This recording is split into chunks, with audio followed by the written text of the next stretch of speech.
What's up, Dragon Brood? Today we're going to talk about companions. Like, they're definitely the creature card or even just the ability in Ikoria that really caused the most frustration, trepidation, anger. Like, I don't know. People were really bothered by these whenever they got previewed, and it turns out they weren't that bad. Oh, for those of you, I want to say thank you actually to those of you who did come out to the stream over on Twitch. As usual, you can find me over there at twitch.tv/PowrDragn. We actually had a good old time. I put in, I think at the end of the day, it was 13 hours of streaming content, and we played a lot of Ikoria. And what we saw is the companions weren't that bad. There was one or two that were really powerful, but overall, it wasn't this crazy world-bending game state kind of stuff that people were worried about. So I figured we would get into ranking all of the companions. So before we get into that though, you should like this video and subscribe to the channel.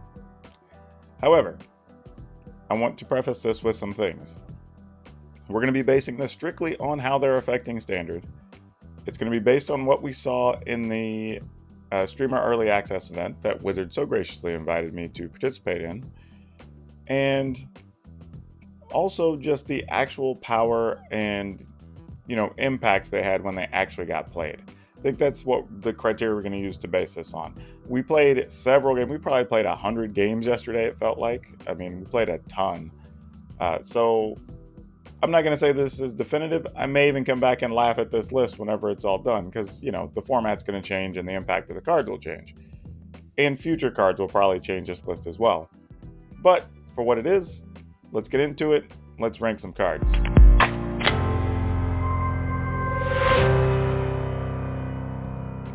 Okay, coming in at number 10, it's Gigantha the Wellspring. Truthfully, we didn't see this card even once. I didn't see it on anybody else's stream. I didn't hear anybody even mention it. Nobody in our chats even wanted to see this card in action. So, kind of makes sense. And truth be told, it can be a little restricting for competitive play as far as having that type of deck build restriction. There's also not a lot of cards that can take advantage of all that extra mana. And you still have to have it live a turn so you can tap and use it because it's summoning sick otherwise. So it has a lot of things going against it. But again, we didn't even see any of these getting played, so it was kind of an easy number 10 for the list. Number 9 is Lutri the Spell Chaser. I mean, the card's really cute and it's neat looking, but it doesn't have a whole lot of uses right now.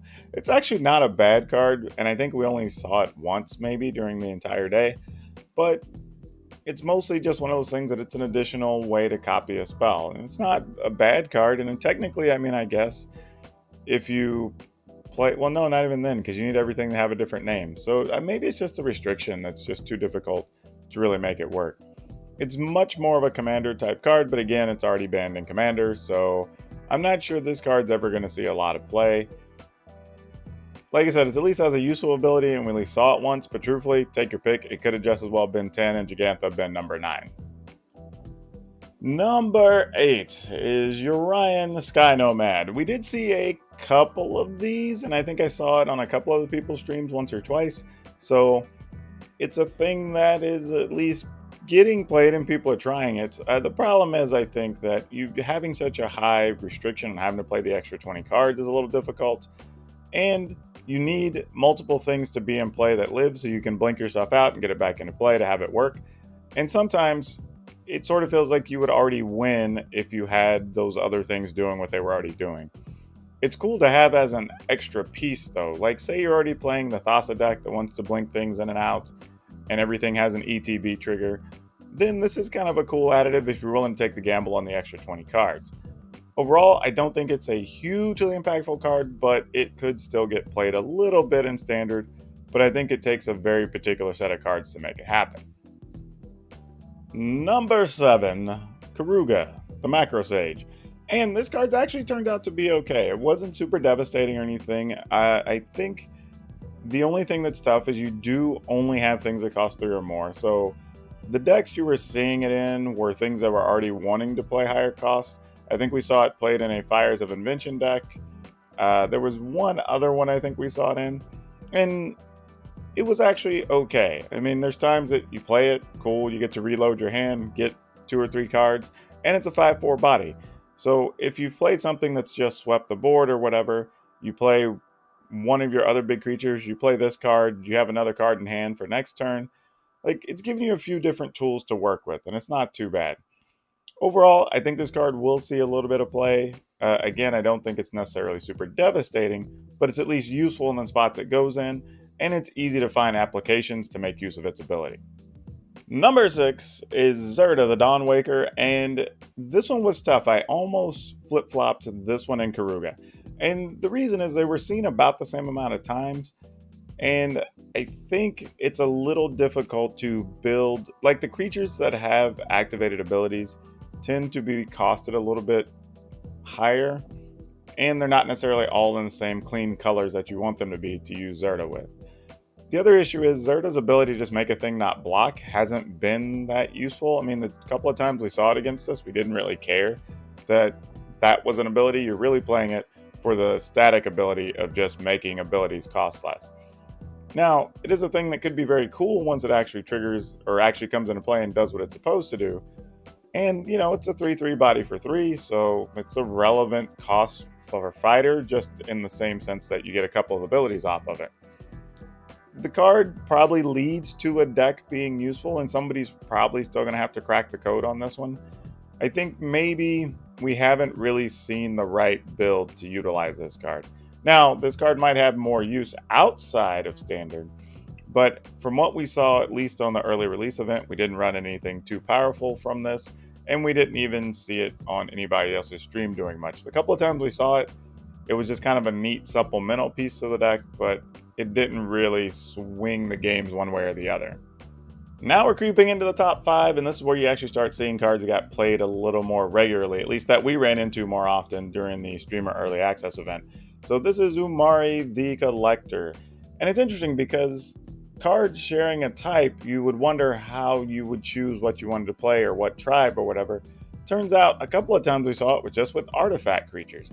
Not something I really considered, and it was actually pretty solid. I wouldn't say it was super spectacular, but it was just quality. You know, the fact you could play it and then have a 4/5 for 4 that also makes all your other creatures cheaper was pretty nice. They were able to play it with a couple of reasonable removal spells to accompany it. So there's probably some builds for this card. Like I said, the artifact thing caught us a little by surprise. Didn't really expect that, but it did work out pretty well. So yeah, this card, actually, if I'd have ranked these before playing on Wednesday, I would have been totally wrong on which ones would have been which, because I don't think I would have ranked this one as high as it is. But here we are. Number 4, Kahira the Orphan Guard. We saw a few of these. We've built a deck and played with it, and it was pretty fun, I have to admit. I think it's more that it lends itself to the fun aggro themes that some people already want to play, between cats, elementals, beasts. Not so much for like nightmares, those tend to be larger creatures, but it does a pretty solid job of being just a creature enhancement card. It can also let you attack and leave creatures on defense so you can block, which turns out to be pretty good when you're talking about other aggro matchups or against red decks, where you can play Kahira, attack with everything. A couple of things have lifelink. You gain some life, and now you have them on defense to keep you from getting blown out by something like a Torbrand or whatever, when you can block up a few things. So overall, the card had some uses. It was often just a 3/2 for 3 that had a nice side ability, which was nice. And it's the type of card you can play multiples of in your deck and just have them be bonuses, and you have your 3 in the deck and you have your free one. So overall, it was pretty cool. It was a useful card. Again, I don't think it was devastating, but it was good for swinging creature combat a little bit, and upgrading your creatures 1 level plus getting vigilance was really nice. Number 3 is Obosh, the Prey Piercer. And one thing I will say about Obosh is I don't know if, like, it costing 5 is actually fair. It slows it down a little bit. And being 3/5 is tough when you run into this card, because it's 6 damage it's going to do. So, I mean, you can't even run something into it that's bigger, because half the time it dies. And it was interesting because it does shape the game state and the way the games get played.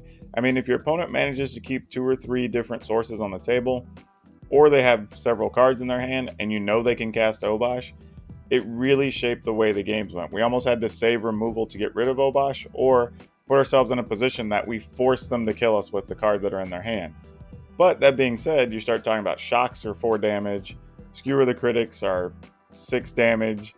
You know, even if they just put something into play afterwards, like weaponize the monsters, they can start sacking creatures for 4 damage each.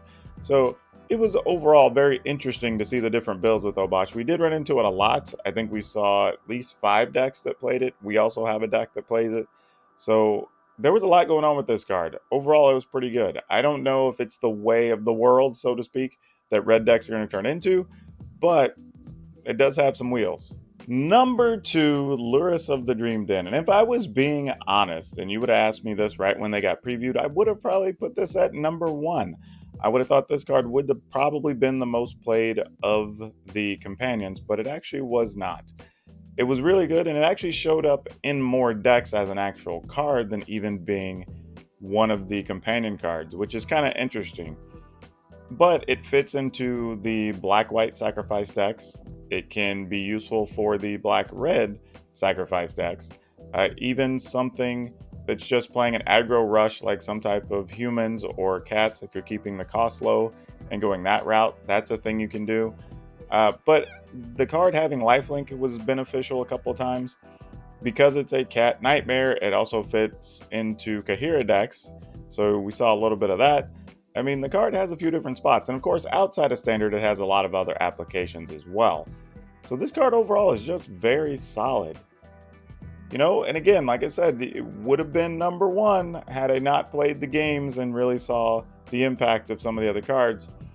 But this card's strong. I expect it will be popular, and you're going to see quite a few people play it. It's something you're going to have to just be prepared to kill. Otherwise, you're going to be dealing with somebody's creatures over and over.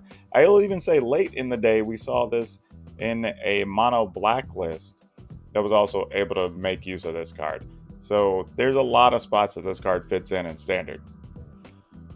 You know, Garuda, Doom of Depths. This card, surprisingly, was the most effective of all the companions that we saw on Wednesday.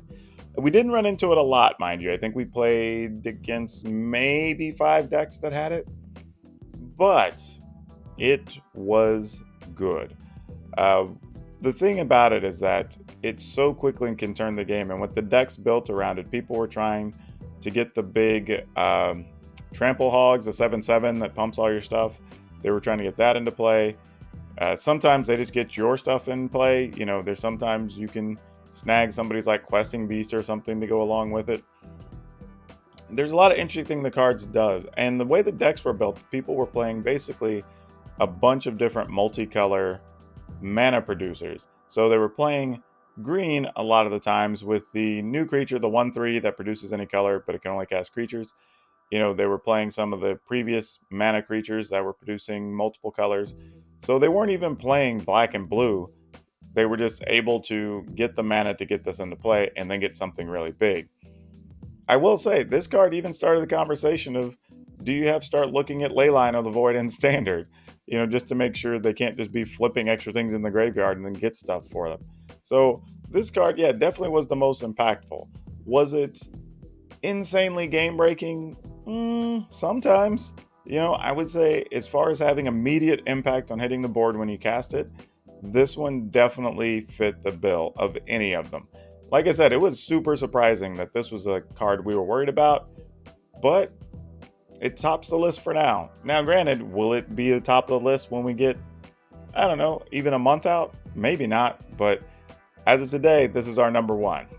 Well, that's it. This is our first official ranking of any Magic anything, I think, on the channel. So let me know what you think. If nothing else, please like this video, subscribe to the channel, and yeah, leave me a comment. Let me know what you think. What did you run into if you got to participate in the event, or today as you're loading up and playing for the first time with the new cards? You know, what are you running into, or what do you want to build with? What type of impact that these make on your games? Because I'm kind of curious to see how everybody's experience lines up with mine. But anyway, that's it for now. We will see you next time.